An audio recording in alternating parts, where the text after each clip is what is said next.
Bien, alors je suis Valérie Ciarletti, donc je suis professeure à l'université de Versailles en physique. Je fais ma recherche en tant qu'enseignant-chercheur, donc je fais de l'enseignement et de la recherche. Je fais ma recherche au Latmos, donc où on se trouve aujourd'hui, et je suis aussi directrice de l'observatoire de l'université de Versailles, qui compte parmi ses laboratoires le Latmos. J'ai fait une prépa après un bac scientifique, j'ai fait une prépa scientifique, j'ai passé les concours. C'est un milieu que je connaissais pas du tout, la prépa ni l'école d'ingénieur, donc je me suis retrouvée là un peu par hasard. J'ai passé les concours et j'ai intégré l'école centrale de Paris à l'époque, c'était comme ça que ça s'appelait. Ce qui m'a attiré, que c'était une formation très généraliste. Et en dernière année, j'ai fait une option assez atypique de physique des particules, où se retrouvaient tous les élèves ingénieurs qui s'étaient un peu perdus dans une école d'ingénieur et qui voulaient pas travailler comme ingénieur en fait. Donc après, j'ai fait un DEA, à l'époque ça s'appelait un DEA, l'équivalent du Master 2, donc un DEA en physique des plasmas, et puis j'ai fait une thèse. Le thème de ma thèse, c'était trajets multiples atmosphériques sur des liaisons hertziennes. Et puis je suis rentrée à l'université sur un poste de maître de conférence.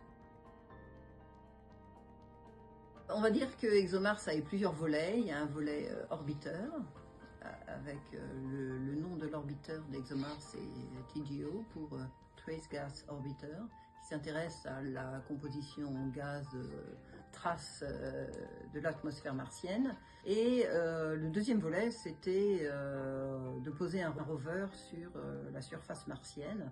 Un rover donc avec une mission très ambitieuse, qui était de rechercher, on va dire, des traces potentielles de vie sur Mars. Quand on connaît un peu les conditions à la surface, on sait qu'elles sont très hostiles à la vie, et donc les études montrent que, en allant dans le sous-sol, on a plus de chances de trouver des molécules intactes qu'à la surface. Donc le véhicule, le rover d'ExoMars, qui s'appelle Rosalind Franklin, embarque surtout, ce qui est vraiment très très original, une foreuse qui doit pouvoir permettre de recueillir des échantillons à 2 mètres de profondeur dans le sol martien. Et ce qui est intéressant aussi dans cette mission, c'est que les échantillons sont analysés dans le corps du rover, qui a 3 instruments dans la zone ultra propre, ultra clean zone, puisqu'on ne peut pas amener nos microbes, enfin on fait attention. Donc il y a de la minéralogie qui est faite, il y a de l'analyse chimique et de l'analyse biochimique qui est faite sur les échantillons qui sont collectés dans le sous-sol. On va pas, alors on peut faire plusieurs fois des prélèvements et des analyses, on ne peut pas faire ça 50 000 fois les yeux fermés. Donc l'idée, c'est de trouver des endroits potentiellement intéressants scientifiquement pour recueillir ces échantillons en disant, ben là on voit qu'il y a des couches comme ça, donc on a l'impression qu'il y a eu des activités sédimentaires qui auraient pu être favorables à un moment à l'apparition de vie primitive.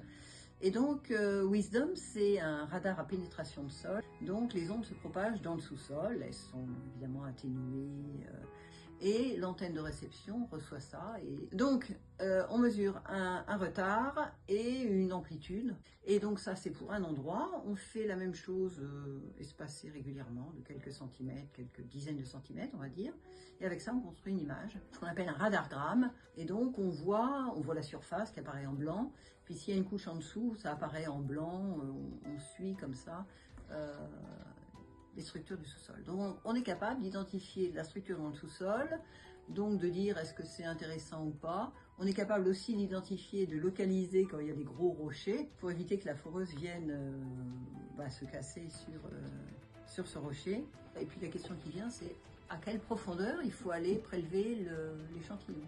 Donc on nous demande de préciser à quelques centimètres près à quelle profondeur dans le sous-sol il faut aller prélever la petite carotte qui fait 3 cm de long, qui sera analysée dans le corps du rover.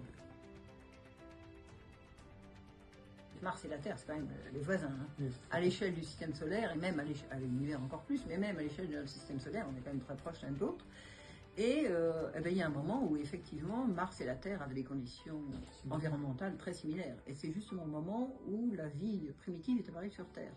Donc on pense que les conditions qui étaient réunies sur Terre se sont retrouvées sur Mars à peu près au même moment, aussi favorables. Enfin, ça vaut la peine de se poser la question de pourquoi, si ça paraît sur Terre et pas sur Mars, ou alors bien trouver que sur Mars, il y a eu aussi un début de vie.